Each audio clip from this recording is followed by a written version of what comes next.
Our next component is going to be the front stretch pocket to the bag. So that's going to look something like this. It's kind of in multiple stages. So the first thing we're going to do is reach for our 4-way stretch material. There it is. And what we're looking for is a big piece, kind of an oblong shaped, something like that. Set that aside. Also going to need a piece of our base color. This is kind of a parallelogram. Got some nice guides on there. You should see that on the PDF document. And that's the last of our base color. And last of all, we'll need a piece of this accent color. It'll be triangular. This is the only one with just a couple notches on the top and a guide notch. So 2 guide cuts and a notch. And then the sides like that. So only piece of its kind. Pull that, show you, just like that. You can see it's got 2 cuts on the short end and a notch, 2 cuts on the mid end and a notch, 2 cuts on the long end and a notch. So those are the only pieces of fabric that we'll need. We also need some woven elastic, 6 1/4 inches long, and a piece of 1-inch webbing that is cut to 18 inches. We'll just double check. Yep, 18 inches. Set those aside, and then now would be a good time to go ahead and grab your G-hook. This fancy looking thing right here. It's also known as a ghost hook. So we're going to tackle this in stages. The first thing we're going to do is hem this front stretch pocket. This is of the 4-way stretch material. And then we're going to add the elastic to it.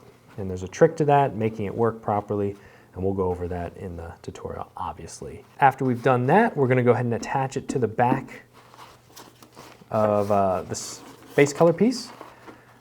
And then we're going to attach that all to the triangular piece. You can see how it's orientated. And last of all, we'll go ahead and stick that piece of webbing on there, which will be our means to tie down the roll top on our backpack. What I first want you to do is go ahead and grab your base color parallelogram like this. Set those out of the way so you can see it. And find the bottom. You'll be able to recognize the bottom because the top has these 2 lines drawn on it. Now this is the top, this is the bottom. Go ahead and take your piece of 4-way stretch and line it up so that it matches. Should look something like this. Bottom, and this is the this is the proper orientation for it as well. When we hem, we're going to hem inward like that. So I'm pulling that away from myself, so hem inward. Now if you remember in our general sewing tutorial, if you did watch that, one of the tricks is to pre-cut little notches to help kind of line things up properly. So I'm going to go ahead and do that. I'm going to go with a 3/8 inch hem just to make it easy for myself. So 3/8 inch down, we'll line that up and give a little snip. And then on the other side, 3/8 inch down, give a little snip. Nice. So now when I fold, that's going to land naturally in place.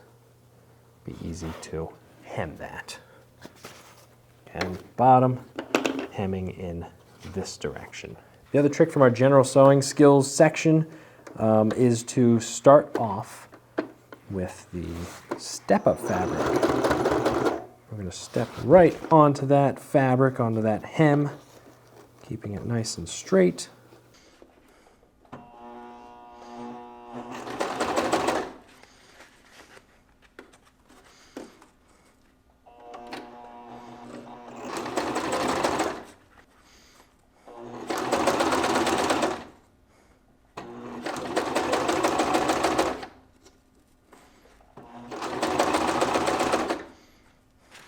Don't let it stretch. You want to hold on to it. You don't want to add any tension. Otherwise, it's all going to get kind of bunched up. place my needle down in my fabric so I can cut off my piece of step-up material. And I'm going to just walk it right onto the piece of fabric.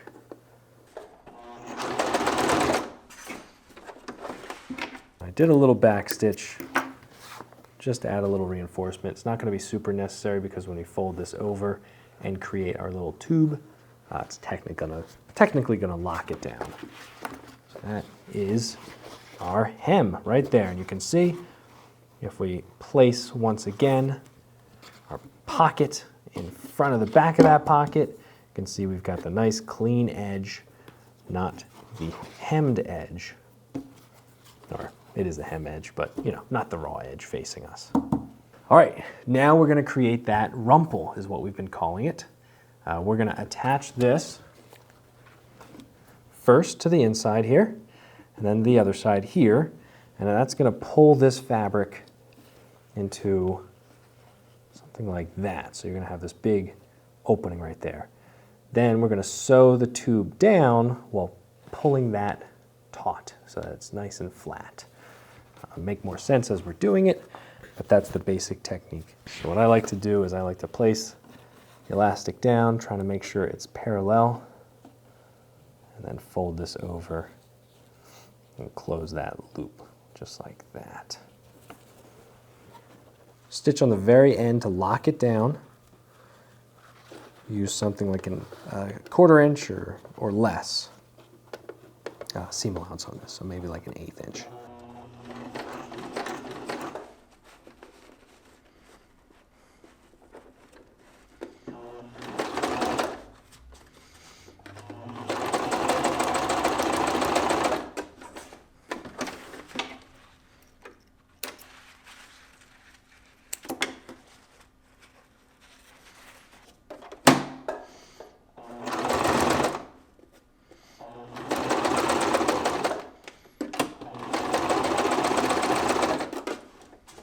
Okay, so I've stopped at the corner there.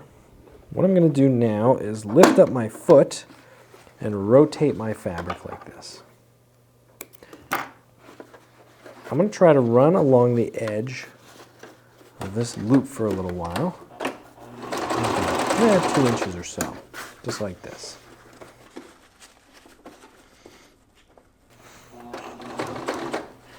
Now what I can do is pinch this end, since there's enough to grab. I can pinch this end, and you see what happens? I've basically just created a stretched tube. And if I sew this down,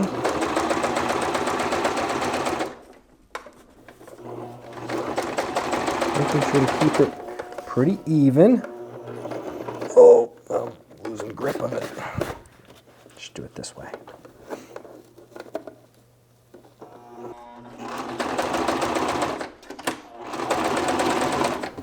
There. Just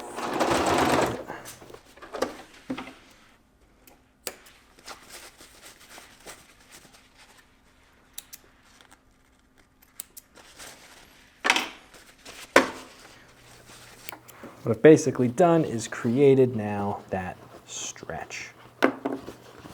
See? Nice. So now that that's finished, what we can do is attach the bottom of this to the bottom of this back of the pocket, right? Just like that. I'm going to stitch this just across the bottom, right here. Nice straight stitch, about a 1/4 inch seam allowance with the 4-way stretch on the bottom. Make sure to line it up corner to corner.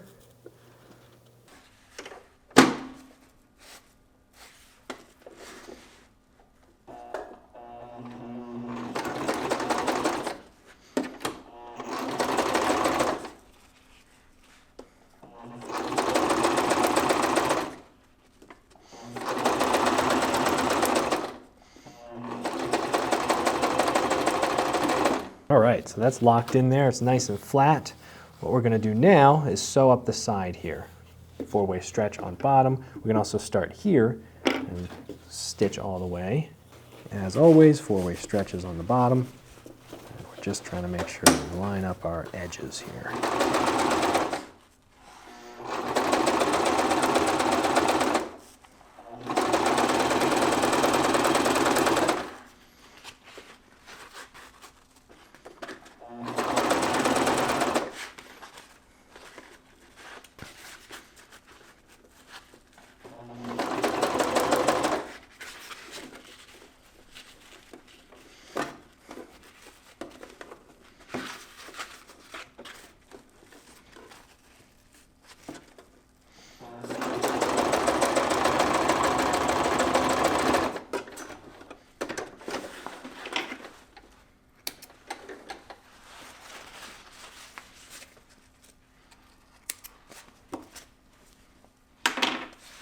Do the same thing on the other side, but this time I'm going to start at this corner and sew my way up.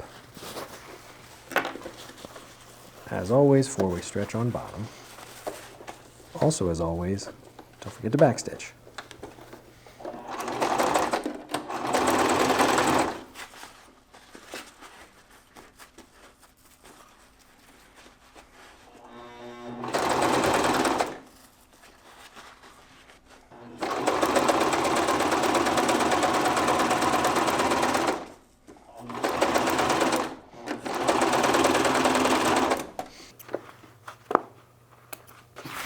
And that is the front stretch pocket. No weird bunches, no weird pleats. Everything's nice and flat. And that is the trick to making sure that it looks nice. Now the next thing we're going to do is go ahead and attach our triangular piece just like this. Just like that. And we're going to do that face to face. Flip it over like that, face to face, using a 3/8 inch seam allowance. Because this is one of our closings, early closing, maybe. I want to make sure things are lining up well. This is where you can see our notches in the center here line up, and our little guide cuts along the edges line up. And what those guide cuts are in this case are breaking it up into quarters.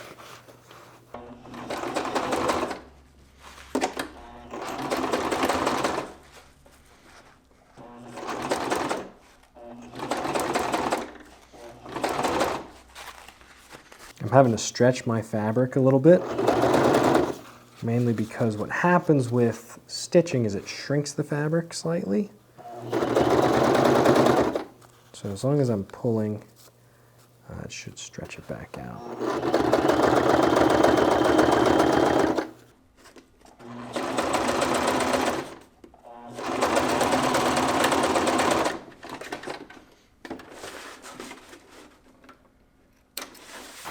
Have it. With a 3/8 inch seam allowance, that's going to open up nicely.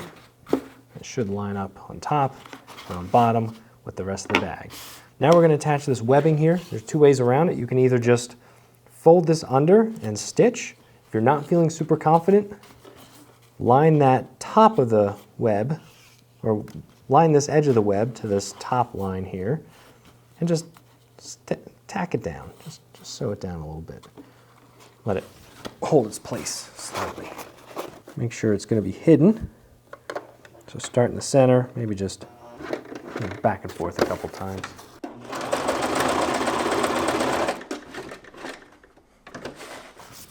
See, now that's locked down. It's going to be hidden because I want to fold this over now.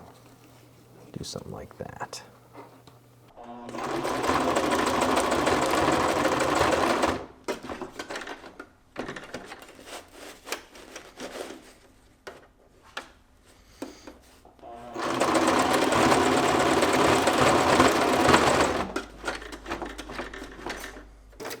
There we have it.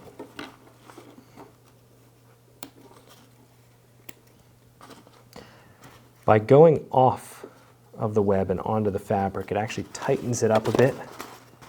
It'll actually wind up being a stronger attachment point. And what I like to do specifically with webbing is go ahead and melt those little thread ends. Squish it down. All right, there's our front stretch pocket all set, ready to go. That's component number 8. Component number 9, we're working on the front pleated pocket. So the piece that's going to go right next to this right here, that's what we're building. Our label's going to be on that. We've got more top stitching and zipper chains and a pleat, hence the name. I really like making this component. It's kind of the flagship of the entire piece. It's what people see first. So, super excited. Let's move on to component number 9.